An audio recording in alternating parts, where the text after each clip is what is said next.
Alright, what's up, everybody? Back with another edition of Everyday Hoops. Hope you guys having a good one. Today is another episode of the Look In series, and this one is on the New York Knicks after they're eliminated by the Miami Heat in the second round.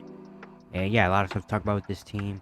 Thank you guys for the views on the videos and the shorts. I really appreciate it. If you do the content, consider subscribing, turn on notifications, do all the stuff like that. I really appreciate it. Really helps out a lot. And yeah, I don't want to waste any more of your time. Let's get right into it. So the Knicks this season, they finished 47 and 35, fifth in the East. After 2 years ago, they surprised the world. Julius Randle became an All-Star. It was a crazy year. They jumped up all the way to the fourth seed in the Eastern Conference, but then eventually lose in the first round to the Hawks. And then last year, very disappointing season. Julius Randle took a big step down. A lot of their players that they did sign, didn't look as good as they thought they were. They finished 37 and 45 and didn't make the playoffs. And then the offseason, they make a big signing of Jalen Brunson. They paid Jalen Brunson a lot of money to become their starting point guard. That was a big risk. They also went a little younger in their rotation. Guys like Evan Fournier, Derrick Rose weren't really in the rotation. Guys like Quentin Grimes became a starter quickly. Mitchell, Obi Toppin, those guys kind of took the spotlight, became more rotational players. And the trade deadline this year, they made a big trade for Josh Hart. That really fit the team. Julius Randle bounced back at a big year. Jalen Brunson surpassed every expectation we thought.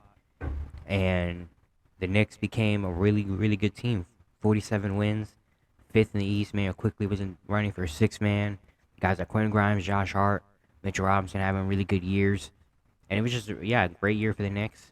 They go into the first round. They surprisingly beat the Cavs in 5. They played amazing in that series, hustling, rebounding, hitting shots. Jalen Brunson was amazing. It was a good win. They go to the second round against the Heat. Their shot starts to fall less and less. Julius Randle had a tough series. RJ Barrett had a tough ending to the series. And they eventually lose in 6. And now, a few questions in the offseason for the Knicks, but first I want to get into the individual players and stuff like that. Starting with Julius Randle, big bounce back year after having a very disappointing season last year. Made the All-Star team again, made All-NBA, averaged 25 and 10 with 4 assists. He shot 46% from the field, 34% from 3. He had an amazing regular season, but a lot of the talk has turned into the playoffs, because in the playoffs he had not a great year in the playoffs for the second year for the Knicks. He averaged 25 and 10 in the regular season. In the playoffs, he averaged 16 and 8 with 3 assists, while shooting 37% from the field and 25% from 3. Had a couple good games here and there, but just not a great playoff run for him. And now there's a lot of talk about for the Knicks fans wanting to get rid of Julius Randle, wanting to trade him because they don't think he can be the guy on a team. The Knicks are trying to, obviously, Knicks want everything. So they don't think Julius Randle's the guy. And I agree. I don't think Julius Randle's the top player on a championship team, obviously. And honestly, I think Julius Randle struggles in the playoffs because he's a tough shot. He doesn't take great shots. He's not a great shot taker. He's a tough shot taker. And in the regular season, he's a tough shot maker. I mean, you look at some of the shots he hits in the regular season, it's like hitting step back threes and turnaround fades on the baseline, and it's like he makes a lot of tough shots. You gotta give it to him. Takes a lot of tough shots. He has the ball in his hands a lot. But in the playoffs, it's just a different game. Teams are locking in on you for a 7-game series. Teams know what your sweet spots are, how they're gonna defend you. So when it comes to playoff time, those tough shots get a lot tougher. And I know there's a lot of stars, a lot of people that are still tough shot makers and tough shot takers that do well in the playoffs. But that's what separates the top of the elite from guys like Julius Randle, who are really good, but just not that type of player. So it kind of makes sense to me that he kind of struggles in the playoffs because he takes so many tough shots and teams start to lock in on them. Like, all right, we know you love these shots, so go ahead. We're going to make them even tougher for you. But I think Julius Randle discourse is getting a little bit out of hand. I think Knicks fans are kind of turned on Julius Randle. And and I don't think they should give him as hard of a time as they are right now. Like the video of them taking the poster and stomping on the poster and writing on the poster trade, like that's honestly I think that's just Knicks fans wanting attention. I think that's really what it is. Like I no way they actually believe or they actually hate Julius Randle that much. Like I think that's just taking it too far and that's just being dumb and stupid. But I can see a world where the Knicks maybe potentially move on from Julius Randle if another big opportunity comes, but we're going to talk about that a little bit later. Next, I want to talk about Jalen Brunson because he had such a phenomenal year. Got paid a lot of money by the Knicks, and a lot of people, in the offseason before the season were like, that's a big overpay for a guy that we don't know anything. If he could be a starter, if he could be a regular star point guard, really could change the Knicks team. And he surpassed every expectation and then some. I mean, Jalen Brunson had an insane season. He averaged 24, 3, and 6, shooting 49% from the field, 41% from 3, 83% from the free throw line. Amazing regular season, had some big moments, became like the best player on the Knicks. Honestly, I think now he is the best player on the Knicks. And playoffs, it became even more true. Because in the playoffs, he was phenomenal. I mean, literally, that last game, Game 6, literally, all he needed was one person besides Julius Randle and RJ Barrett. Or one person besides him, like a Julius Randle or RJ Barrett, to do anything. And they win that game. In the playoffs, he averaged just under 28 points per game with 5 rebounds, 5.5 assists, 1.5 steal. Shot 47% from the field, 32% from 3. I mean, he's really good. And now, he's the future of the Knicks. The future starting point guard of the Knicks. Hopefully he can continue this into the next year and year beyond, but I don't see why he can't. And it was just a big reward for the Knicks that they haven't really gotten in a very long time. A reward like this where they went out and overpaid. Well, at that time it looked like an overpay. Got Jalen Brunson, and now he turns into an all-star level player. Like, no one would have expected that. And now here he is. And that's just a big thing for the Knicks. They haven't had a guy like this in a very, very long time. So it's really nice for him. And now he will probably be the building block of the Knicks going forward. And next, RJ Barrett. RJ Barrett got paid a lot of money in the offseason. And the weird thing is, statistically, he looked like he had a good year. Like, he averaged 19.5 points, 5 rebounds, 2 assists, shot 43% from the field, 31% from 3. The numbers, of course, shooting-wise, not great. But I don't know, it just didn't feel like he had that type of year. It felt like kind of an off year-ish. Like, you could definitely tell he's still trying to figure a lot of things out. He's still trying to figure out kind of his role, I guess, on the team. Because last year, like the second half of the year, he kind of became the guy because Julius Randle was struggling, the Knicks were struggling, and they're giving RJ Barrett a lot of opportunity. And RJ really took that opportunity and looked really, really good. And everyone was like, oh, shoot, RJ, this is where he's coming out now. He's going to be an all-star potentially. Knicks paid him a lot of money.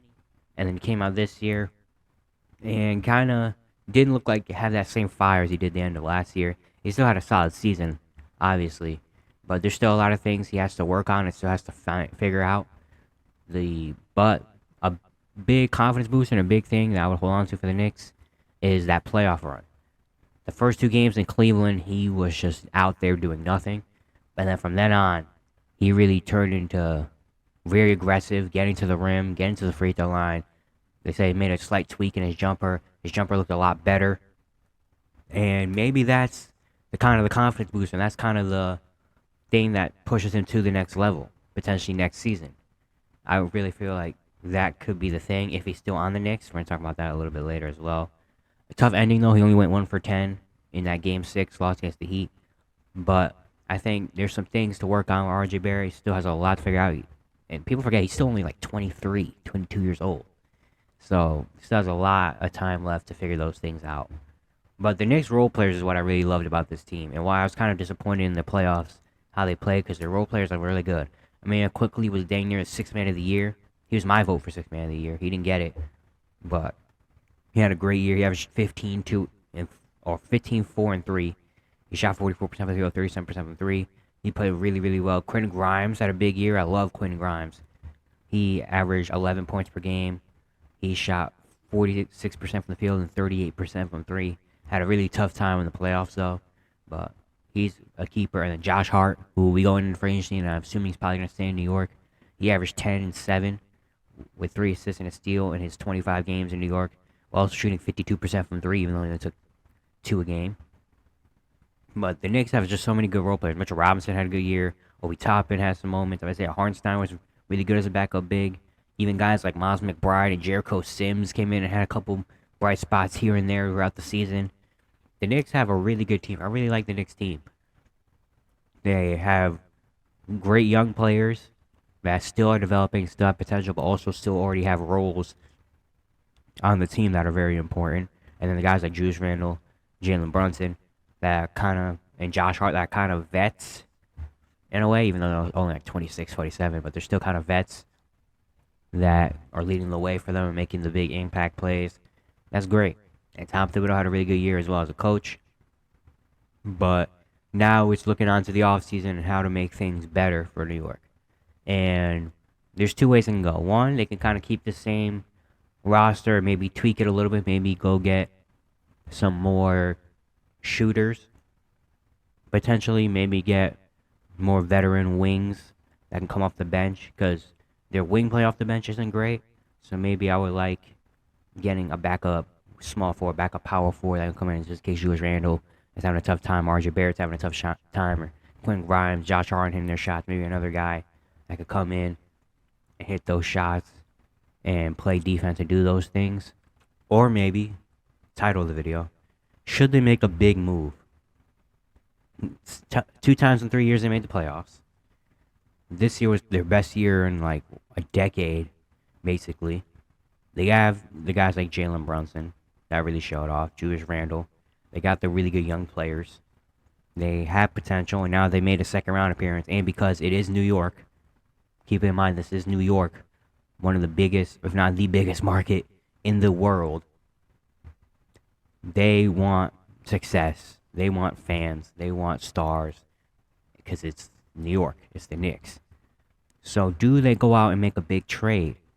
They have the pieces. They have the draft picks that they made in trades. They have a really good draft capital for the future. The Knicks have 10 first-round picks for the next 7 years, including 6. They have 6 of their own picks. They have 10 first-round picks until 2029. So they have those. They have the intriguing young players and guys like Emmanuel Quickley, Quentin Grimes, Obi Toppin has some moments this year. Maybe even like a Mitchell Robinson throwing some money. And they also have the intriguing piece of RJ Barrett that maybe a team would kind of see and be like, you know what, maybe we can develop him into the right player. So they have the young players. They have the picks. They have the market. Everything. They have all the ingredients that could potentially lead to them making a big move for a star player. Now, who that star player is, I don't know. Looking around the NBA, just throwing out some names here. Maybe Pascal Siakam, I guess. But then they already have Julius Randle. So who would you want, Julius Randle or Pascal Siakam? I don't know. Zach LaVine. There's some talks last year. I think the Knicks were trying to get Zach LaVine at the trade deadline. But I don't know. Maybe I think they maybe want a wing more so than a guard. Like Bradley Beal probably won't be on the table. Maybe do they call up the Clippers' phone and ask if Paul George and Kawhi is available? Maybe with the right package, Clippers are like, you know what? We tried this. We're done with it. We just want to get our picks back.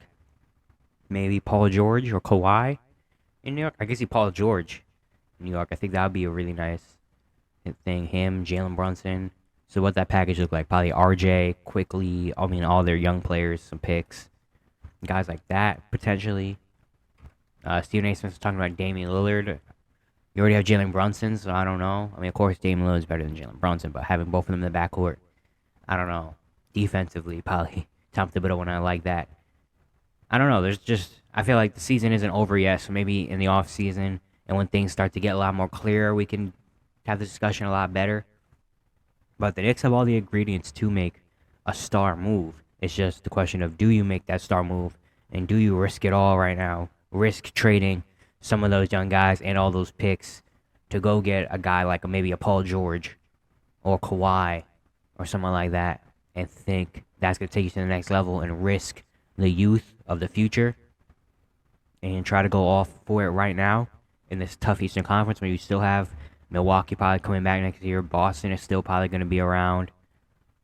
teams like Cleveland, Miami is still going to be around. Like, you still have some pretty solid competition in the East. It's not crazy, but there's still some pretty solid competition, and the teams that are coming up in the future, potentially. So, you have that. Also, maybe you don't want to rush the process too early, or rush it too early. So, maybe Jalen Brunson doesn't have the year that he has last year, hypothetically. Maybe next year he comes out and teams start to figure him out a lot more, and he's not as effective. And then you invested all this into Jalen Brunson and him, the star you get, and maybe it's not right. Or maybe, I don't know, there's just a lot of things that potentially could maybe go wrong, but potentially could look right to make a star move because it is New York. They did just make the second round appearance, and who knows if they're going to make it back here again with the same team. So a lot of questions in New York, but I really like where the Knicks are going for the future, honestly. Like, I definitely think it's a bright future in New York. They have really good players, young players. They have good vets. Tom Thibodeau's still a really good coach, and the GM is kind of looking at like making the Josh Hart move and doing stuff like that. Kind of shows that they really care about this team and investing in this team and want to see this team succeed. So maybe that is where the star move comes in. I don't know, but I'm very, very intrigued to see what happens for New York this season. I'm not saying they need to make a star move yet, but so I think if they come back with kind of the same kind of team next year, maybe one or two more additions and stuff, then they could potentially get back here next year. Who knows? You know, we have to see what happens with other teams, obviously. But, I mean, the base of this team looks really good and looks really promising, which is the first time the Knicks have said that in a very, very long time. So, shout out to them. Yeah, that's it for today. Hope you guys enjoyed this. If you enjoyed the content, consider subscribing, like, turn notifications, do all stuff like that. I really appreciate it. Really helps out a lot. And I will see you guys later. Actually, I'm doing a Warriors looking episode. And then tomorrow for Monday, I'll be doing the looking episode of the team that loses this game 7 today. So be on the lookout for that. And I'll see you guys tomorrow.